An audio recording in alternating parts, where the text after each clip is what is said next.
kembali di acara Bincang Anak yang pada kesempatan ini tentu saya sangat berbahagia bisa bertemu dengan pemirsa di rumah. Satu hal yang sering kita dengar sekarang adalah NTB yang maju melaju. Demikian juga dengan desa yang menjadi pusat pembangunan ke depan, bagaimana kita menciptakan desa wisata yang mendunia.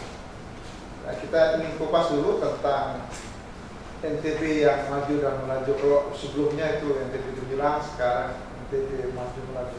Sudah ada dalam sumber kami Bapak Ahmad Nur Aulia SST PNM, Kepala Dinas Pemberdayaan Masyarakat, Pemerintah Desa, Kependudukan dan Catatan Sipil Dukcapil Provinsi Nusa Tenggara Barat. Assalamualaikum Pak Aul, ini biasa apa? Waalaikumsalam Pak Dinas. Bagaimana kabarnya nih? Alhamdulillah. Ya, semoga ke depan kita sehat selalu, dan apalagi sudah ada mau menjelang pergantian tahun ini, NTB maju melaju ini semakin bisa tercipta itu. Ya, dengan NTB maju melaju kita harus lebih semangat. Lebih semangat ya. Kenapa lebih semangat ini?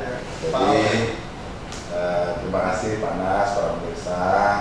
Jadi setelah Bapak Gubernur penjabat Gubernur ya dilantik, jadi salah satu tugas utama beliau itu adalah bagaimana mengawal dari semua proses pembangunan yang sudah dilaksanakan sebelumnya. Dimana NTB maju melaju ini adalah sebuah tagline, dimana kita harus memastikan bahwa pada masa transisi penjabat gubernur ini tidak ada yang terhenti. Semua program yang sudah dirintis harus dipastikan berjalan. Dan apa yang harus diraih juga harus diikhtiarkan untuk terus berjalan. Jadi arti dari NTB maju melaju ini adalah maju. Maju itu artinya bahwa kita tidak ada stagnasi pada saat masa transisi. Melangkah satu langkah ke depan untuk terus berjalan, melaju, memastikan bahwa dengan satu langkah yang ke depan itu kita terus menggelinding ke arah pembangunan yang lebih bagus. Oh, berarti ada proses percepatan, artinya dia tidak memutus mata rantai apa yang sudah dilakukan sebelumnya, tapi percepatannya diupayakan dengan baik. Sebenarnya konsepnya sudah apa? Selain maju nih lebih langkah lebih cepat, apa konsep filosofisnya? Salah satu tugas utama daripada seorang penjabat gubernur itu ada beberapa capaian yang harus diraih pada tahun 2024. Misalnya contoh sekarang berkaitan dengan penanganan kemiskinan ekstrim, yang dimana kita harus bisa menuntaskan di tahun 2024. Yang berikutnya lagi berkaitan dengan stunting, yang diharapkan pada tahun 2024 itu kita bisa di bawah mencapai 14%. Terus yang berikutnya lagi, dalam situasi perekonomian dunia pada saat ini kita harus bisa mengawal bagaimana menghadirkan pertumbuhan ekonomi dan inflasi yang sehat di daerah kita.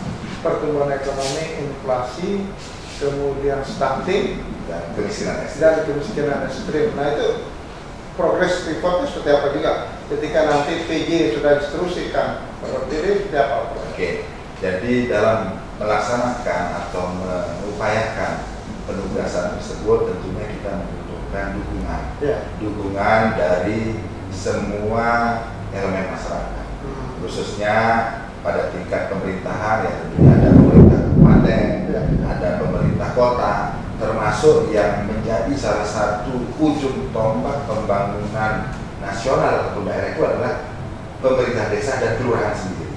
Oleh karena itu, Bapak Gubernur menginisiasi membuat sebuah inovasi terobosan gerakan yang dinamakan dengan Jumat Salam. Jumat Salam ini adalah akronim dari Jumpai Masyarakat, Selesaikan Aneka Persoalan Masyarakat, di mana intinya yang semangat besarnya itu adalah bahwa pemerintah provinsi, pemerintah kabupaten, pemerintah kota, dan pemerintah desa dan kelurahan itu tidak bisa berjalan sendiri-sendiri. Bagaimana kita harus membangun sinergi. Nah, dengan forum di masalah ini kita bisa membangun sebuah komunikasi. Kita dari provinsi bisa menyampaikan apa saja hal-hal yang sudah kita lakukan, hal-hal apa yang perlu diatensi, hal-hal apa yang akan dilakukan ke depan, sehingga sampai pada tingkatan di bawah itu terjadi keselarasan. Ya. Berarti ada keselarasan komunikasi. Nah, bagaimana supaya pemerintah kabupaten juga satu visi dengan pemerintah, supaya visi atau visi tersebut ya, NTB Maju Melaju ini juga dilaksanakan. Artinya tidak hanya sekedar pejabatnya ke sana, tapi program juga jalan. Artinya secara yuridis atau legal formal sudah apa diatur, sehingga pemerintah kabupaten juga punya tanggung jawab. Oke, karena kebetulan yang menjadi fokus daripada Jumat Salam ini kan adalah program yang tidak semata-mata yang hanya ada di provinsi, tapi ini juga merupakan tugas dari bupati dan wali kota, tugas daripada kepala desa juga sendiri, tugas dari lurah juga sendiri. Bagaimana menghadirkan pelayanan di masyarakat, itu sebagai salah satu menjawab bagaimana kita menyerap aspirasi juga. Selain sosialisasi kita menyerap aspirasi. Nah, ini poinnya, membangun komunikasi. Nah, dari kegiatan Jumat Salam ini, setiap OPD itu tidak hanya mewakili yang sifatnya sektoral dari OPD-nya masing-masing, tetapi dia mewakili Pak Gubernur, mewakili pemerintah provinsi, menyampaikan apa yang harus dilakukan oleh desa dan kelurahan, apa yang kira-kira dihadapi di tingkat desa dan kelurahan. Nah, harapannya tentunya memang pasti ada aspirasi, harapan-harapan. Nah, sebagai satu contoh dari pengalaman pelaksanaan kita sebelum ini, ada hal-hal yang memang sifatnya bisa setelah kita terbangun komunikasi ternyata karena kurang pengetahuan saja, padahal itu yang bisa kita tindak lanjuti langsung. Tapi mungkin ada juga yang memang dalam tindak lanjutnya itu membutuhkan proses dan membutuhkan waktu. Ya tentunya ini akan menjadi catatan oleh pemerintah kabupaten, kota, dan provinsi. Ketika dalam Jumat Salam atau Jumat Gelondong ya, kalau disebut begitu, kan ada komunikasi, Pak Aulia. Komunikasi itu kalau di situ bisa disebutkan di situ. Ya. Kalau butuh tindak lanjut seperti apa, di mana prosesnya, di mana bahasannya, lalu putusan apa yang diambil ketika nanti ada laporan dari katakanlah kepala dinas bertemu Jumat Salam, lalu ini aspirasi karena tidak bisa diselesaikan dalam tatap muka, tapi komunikasinya berjalan lancar, aspirasi seperti apa? Tidak lanjut. Oke, jadi nanti setiap OPD itu diberikan tugas untuk membuat laporan. Jadi pada saat rapim, ya tentunya sifatnya lintas OPD, tentunya kita akan menyampaikan kepada OPD yang memiliki tugas dan tanggung jawab pemerintahan dengan hal tersebut. Nah, seperti itu. Nah, ketika misalnya ada aspirasi dari masyarakat ketika dalam tatap muka itu, lalu ini membutuhkan anggaran kata. Nah, ternyata proses pembahasannya bagaimana bekerja samanya dengan pemerintah kabupaten, dengan dinas, lalu pemerintah provinsi juga senantiasa bisa menganggarkan atau katakanlah subsidi. Jadi memang tergantung daripada apa yang menjadi aspirasi dimaksud Pak Dinas. Jadi kita punya pengalaman seperti yang kemarin berkaitan dengan program Pakistan Team. Setiap perangkat desa yang dipusatkan di kecamatan, karena jumlah OPD pada saat itu hanya 47, jadi kita hanya bisa mendapat pelaksanaannya di Pulau Lombok, karena kebetulan angka stuntingnya jadi Pulau Lombok yang besar. Nah, di situ setiap strata pemerintahan ini, dalam hal ini pemerintah desa, pemerintah kabupaten, dan provinsi kan sudah punya kewenangan masing-masing. Di mana misalnya melalui dana desa yang sudah diberikan kepada pemerintah desa. Alhamdulillah ada beberapa desa yang memang sudah mengalokasikan berkaitan dengan kegiatan untuk penanganan stunting itu sendiri. Tetapi ada juga beberapa desa yang mungkin secara kualitas pengalokasian perencanaan penganggarannya itu memang masih perlu ada penyesuaian-penyesuaian, karena stunting ini merupakan hal yang sifatnya sangat dinamis.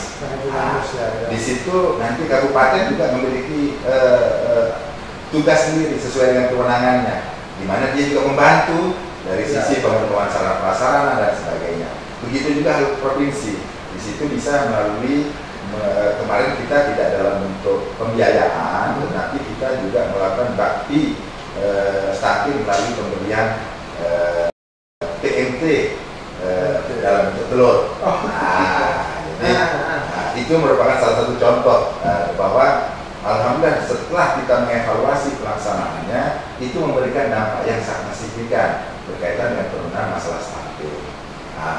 Berkaitan dengan Jumat Salam yang pada saat ini memang ada beberapa hal yang tentunya kita juga membawa misalnya kami sendiri dinas desa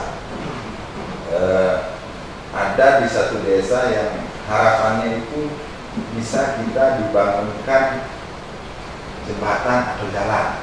Ya tentunya kita akan lihat dulu siapa yang punya kewenangan.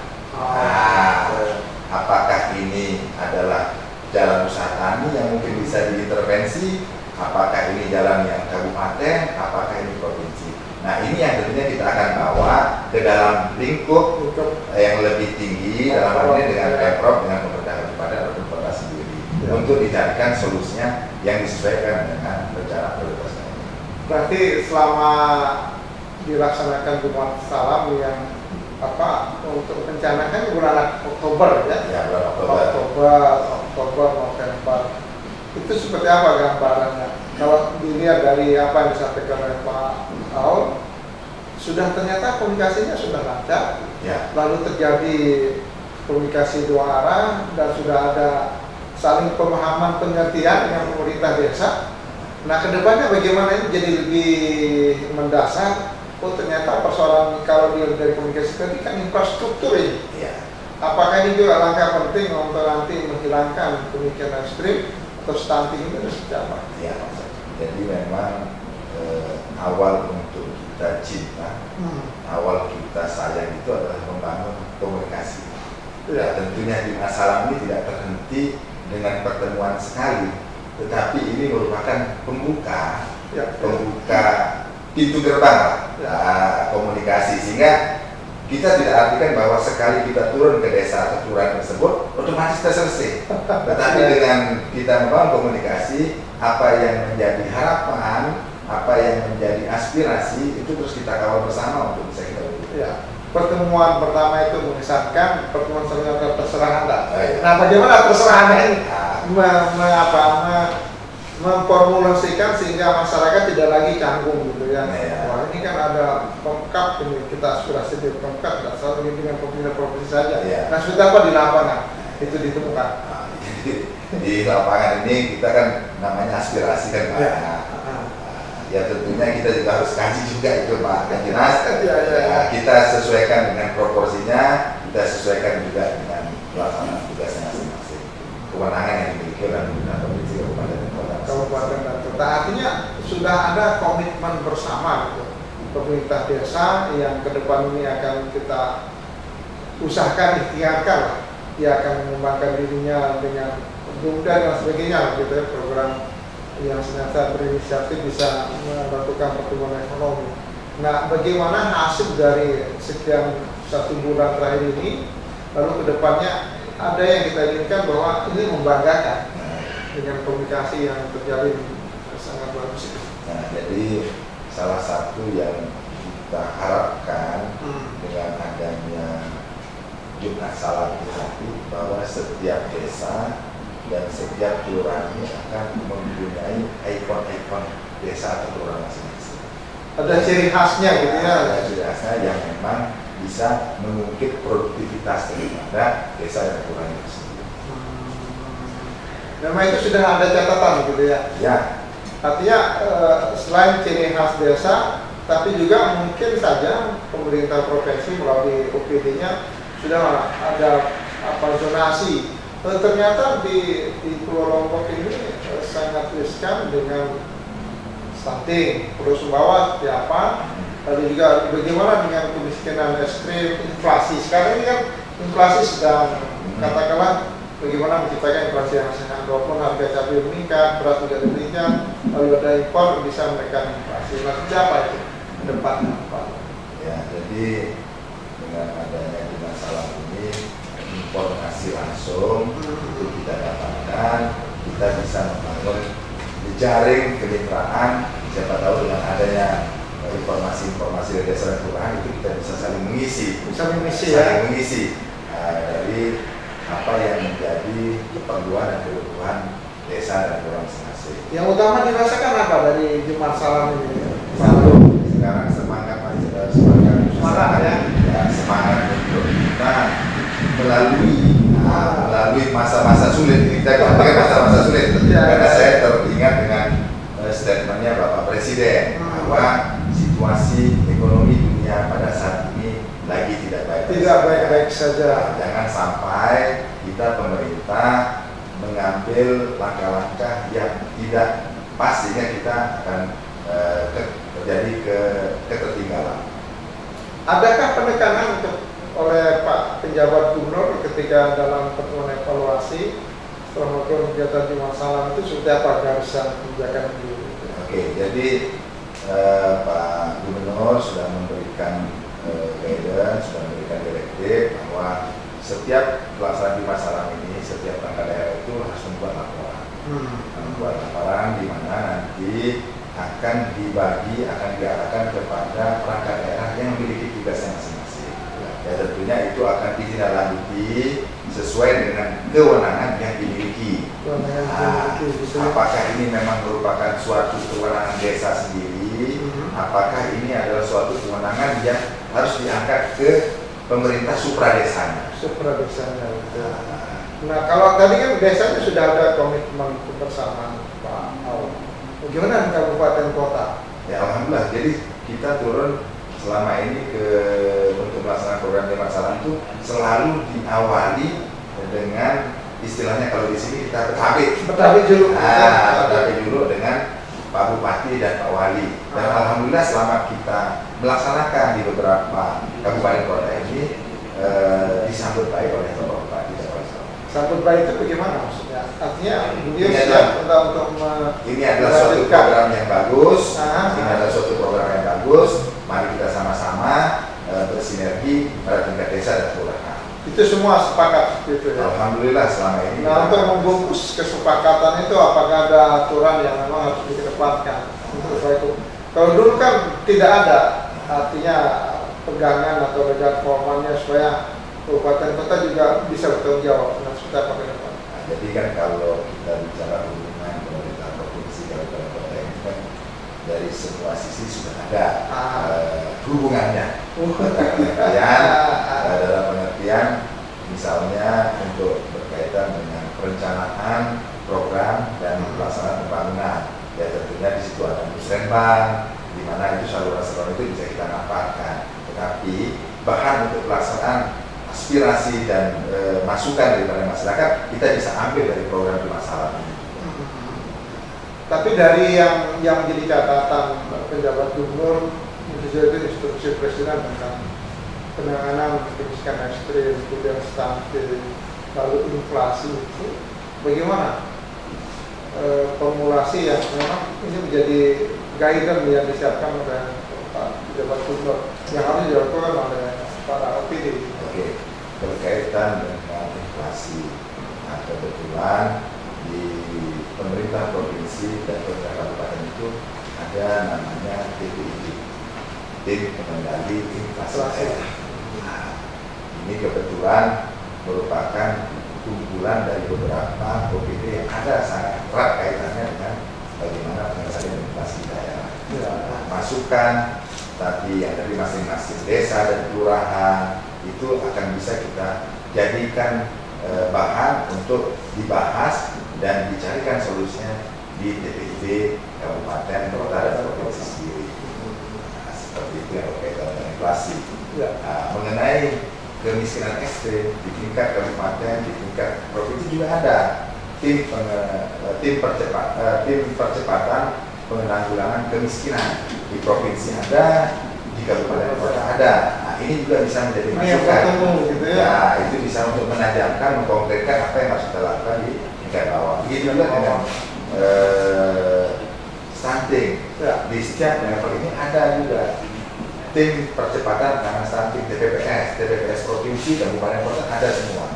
Ini yang kita bangunkan, kita arahkan, kita kuatkan untuk bisa benar-benar implementasi di bawah itu Berarti kan tim ini sudah ada, tapi implementasi di lapangan seperti apa? Biasanya pengalaman Pak Oleh yang di pemerintah desa. Ya, jadi kadang dari hasil evaluasi yang dilakukan secara berkala bahwa ada beberapa program yang memang harus kita pastikan ke tepat sasaran.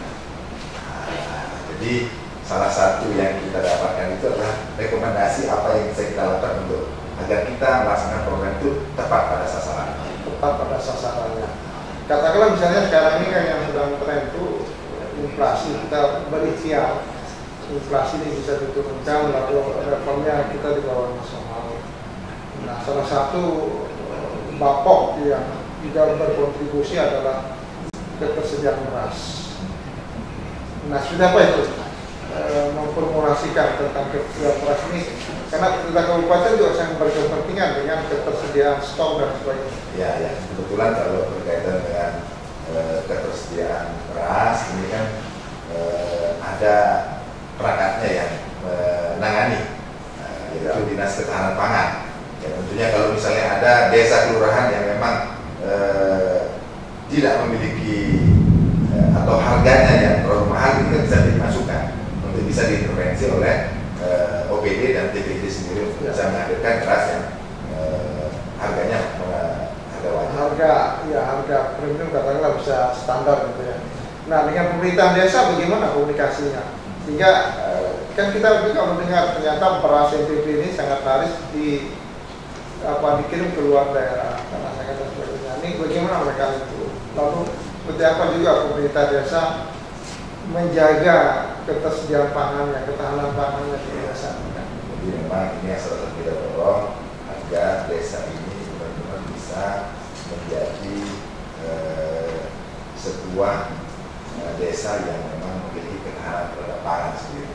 Ketahanan pangan sendiri di sini ini artinya tidak hanya dari sisi bagaimana kerja keras, tetapi kita juga bisa memanfaatkan potensi-potensi ada untuk menjaga ketahanan pangan kita di desa itu sendiri.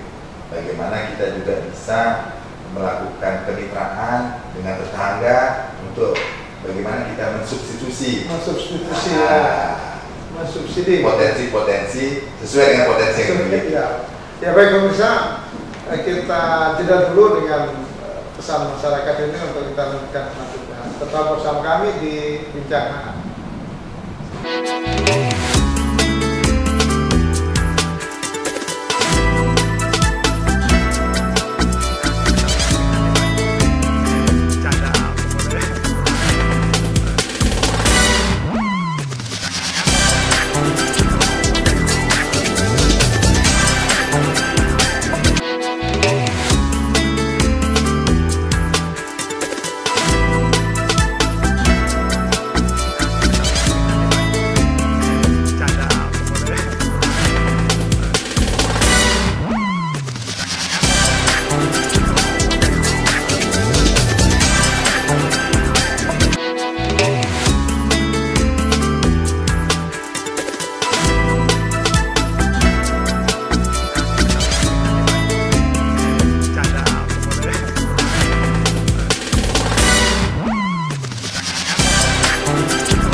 Terima kasih Anda masih bersama kami di Bincang Hangat dengan narasumber kami Bapak Ahmad Nuraulia SSTP MM, Kepala Dinas Kebudayaan Masyarakat Pemerintah Desa, Pendidikan dan Catatan Sipil. Ada dua hal tadi NTB melaju, banyak hal dijelaskan, dan sekarang Desa Wisata Mendunia. Nah kebetulan beliau ini adalah ahlinya di Desa Wisata Pemerintahan dan sudah pasti Pak Nuraulia tentang desa kita ke depan, dia berdaya, dia juga mampu menjawab persoalan-persoalan kita di stunting, kemudian ekstrim, kemudian inflasi. Jadi alhamdulillah Pak Dinas, beberapa hari yang lalu kita sempat menjadi tuan rumah penganugerahan lomba desa wisata Nusantara yang diselenggarakan oleh Kementerian Desa. Alhamdulillah salah satu desa kita yaitu Desa Semeru mendapatkan prestasi terkait kategori yang dilombakan. Pak Dinas dan pemirsa, salah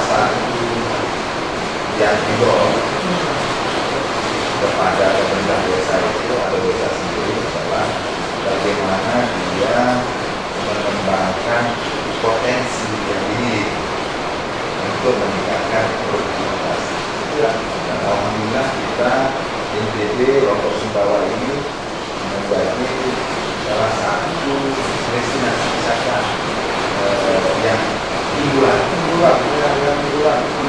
Di situ tentunya kita harus bisa menangkap peluang. Sebagai satu contoh saja, kita telah punya hadir sirkuit Mandalika yang sekarang sudah memasuki tahun kedua penyelenggaraan kompetisi, di mana pada saat diselenggarakan kompetisi ini betapa banyaknya pengunjung yang menonton dan menyaksikan internasional. Dan tentunya di sini desa-desa, dalam hal ini pemerintah kabupaten dan kota juga harus bisa menangkap peluang. Kalau kita tidak menangkap peluang ini, maka sangat-sangat benar kita bisa dikatakan merugi ya. Maksudnya di sini, kalau kegiatan dari kompetisi itu kan sudah punya jalur, hanya dilaksanakan selama 3 hari, di mana ada tradisi selama 3 hari, ada praktisnya, yang ketiga ada kualifikasinya, ada sprint race-nya sekarang. Di hari ketiganya ada race. Pada saat mereka datang, pada saat mereka menonton kegiatan di sini. Tapi setelah selesai kegiatan itu, mereka akan kembali ke hotelnya masing-masing, ke tempatnya masing-masing, dan bertanya lamanya. Berarti kita akan kembali. Mana gitu ya? Artinya ini Paul, saya sudah menangkap bahwa Mandalika itu punya daya tarik yang luar biasa. Ketika pertemuan wata alamnya beberapa tahun di Jakarta, kemudian pertanyaan mereka adalah tentang Mandalika. Berarti kan kalau untuk GP atau WSBK itu kan sekali tahun kegiatannya. Nah, ketika rentang waktu sekali tahun itu berarti itu ada tidak. Yang ngasih apa itu? Itu maksud saya sampaikan. Jadi salah satu catatan daripada pelaksanaan event yang tadi temporer sangat mahal sekali, lack of stage. Bagaimana pengunjung kira-kira dia tidak hanya menonton ke sini, tetapi dia bisa menikmati destinasi-destinasi yang lainnya.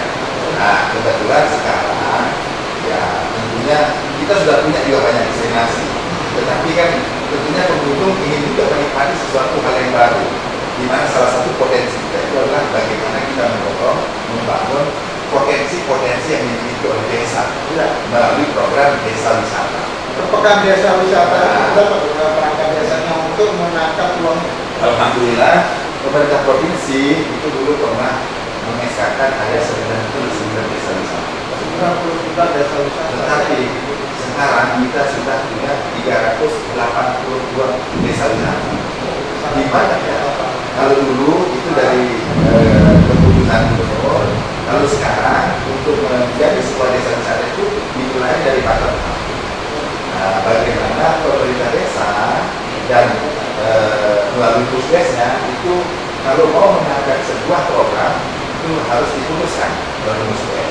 Dan alhamdulillah dari 99 juga itu sekarang kita 380 desa wisata. Di situ kita bisa menangkap bahwa desa ini memiliki semangat untuk bagaimana mengembangkan potensi yang dimiliki. Nah, sekarang alhamdulillah desa-desa ini sudah mulai merasakan manfaatnya. Ada beberapa, satu desa misalnya Kemang Kuning. Nah, kebetulan sudah ditunjuk menjadi desa wisata yang mewakili Indonesia dalam forum ASEAN Tourism Network, yang akan dikembangkan untuk lebih mendunia seperti yang saya katakan. Dan alhamdulillah sekarang sudah mulai banyak yang menyusun. Nah, desa Kemang Kuning itu dia di kecamatan Montong Gading. Alhamdulillah, secara tidak langsung itu dia dalam mengembangkan desa wisata itu tidak hanya sendiri desanya, tetapi dia melibatkan desa-desa tetangganya, melibatkan desa-desa penghasil daripada desa loyok misalnya, penghasil kerajinan untuk menjadi souvenir. Dan secara langsung itu sudah dirasakan impact pada masyarakat. Sentuhan pemerintah provinsi terhadap potensi wisata yang seperti apa juga. Tidak ada itu tentang di masalahnya. Ya, alhamdulillah. Jadi melalui program di masalah ini nanti kita akan dapat giliran di Pondokganding kalau pada awal tahun depan. Nah itu juga nanti kita akan coba hadirkan. Gerbang Kuning yang kita ambil Gerbang Kuning sudah menemukan titik level sebagai sebuah destinasi. Tetapi tentunya tidak akan berhenti. Tentunya kita harus dorong untuk mencapai level yang lebih tinggi lagi. Nah, itu kita akan hadirkan bagaimana memastikan 5A hadir di situ. 5A itu apa? 5A itu adalah bagaimana akomodasinya, bagaimana atraksinya, bagaimana aksesnya, bagaimana amenitasnya. Itu benar-benar memiliki standar yang kira-kira bisa dinikmati yang sesuai dengan kualitas. Saya pernah ke sebuah desa di Bali, ini operasi apa? Itu hanya menghadirkan sawah saja. Sawah tapi proses transportasi, penginapan, kulinernya sangat bagus diatur. Nah, seperti apa itu? Hanya desa, saya pikir kelompok juga sangat bagus. Oh iya, kita sekarang kan banyak asosiasi, dan sekarang asosiasi ini salah satu yang dia dorong adalah bagaimana menggunakan desa wisata. Nah, saya dapat informasi salah satu asosiasi kita itu malah bermitra langsung karena dia punya tamu. Harapannya bagaimana desa itu bisa menghadirkan potensi yang dimiliki, bagaimana dia bisa menikmati suasana desa. Ya, apa catatan tahu tentang potensi desa ini dan kepekaan pengelolanya anak muda dan seperti apa? Jadi kalau kita mengembangkan desa wisata di Lombok Bawah ini merupakan sesuatu yang bisa dikatakan tidaklah sulit karena kita diberikan keberkahan dengan alam bersama. Tinggal bagaimana kita fokus, bagaimana kita memilih, bagaimana kita membuat paket sehingga potensi yang dimiliki itu benar bisa dirasakan dan dinikmati oleh pengunjung. Nah, bagaimana kita mempromosikannya, bagaimana kita cara menjualnya, bagaimana masyarakat kita bisa mendapatkan manfaat karena desa wisata ini pengaruhnya sangat luar biasa. Kita bukan berusaha alam, tapi malah kita melestarikan alam. Dengan desa wisata ini kita lebih melestarikan alam.